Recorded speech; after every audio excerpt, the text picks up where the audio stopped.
Right, let's catch up on all the business news. Here's Adam. Carol, Tim, thanks very much indeed. No Richard III here. But the UK's biggest energy supplier, Centrica, confirming this morning it will not invest in the next generation of nuclear power plants in the UK.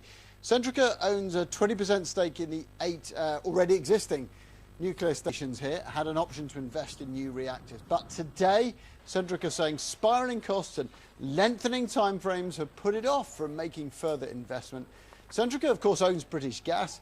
Its decision means there's now currently no major UK firm going ahead with expanding the nuclear industry here in Britain. Dr. Craig Lowry, energy analyst at the Utilities Exchange, is in Ipswich for us. So, Dr. Lowry, morning to you. Well, first of all, let's start with Centrica. How surprised were you at their decision? I can't say I'm completely surprised. There have been reports for almost a year now that Centrica was looking to reconsider whether to invest in these new nuclear power stations. So from that standpoint, it certainly is not a complete surprise.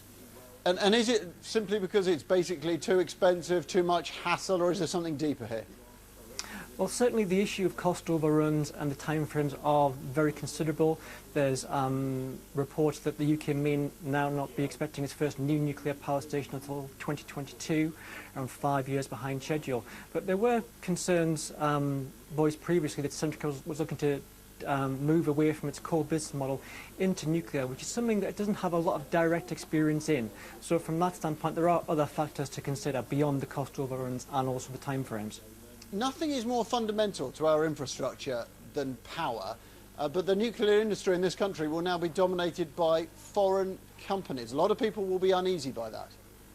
I don't really see that as an issue. We obviously have EDF, who's had a very large role in the UK energy sector for some time now.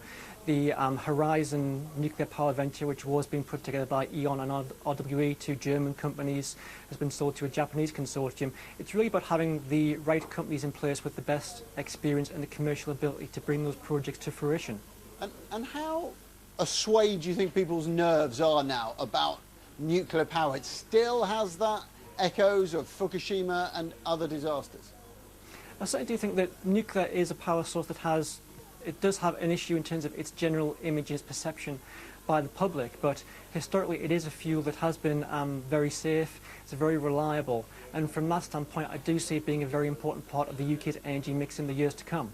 Okay, Craig Lowry, thanks very much indeed.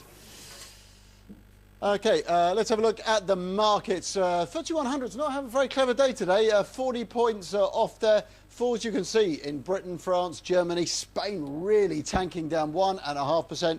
Quick look at some shares. Banking stocks tumbling. Centrica up, but only by a smidgen on that announcement. And Vodafone, one of our biggest companies, down nearly 2%.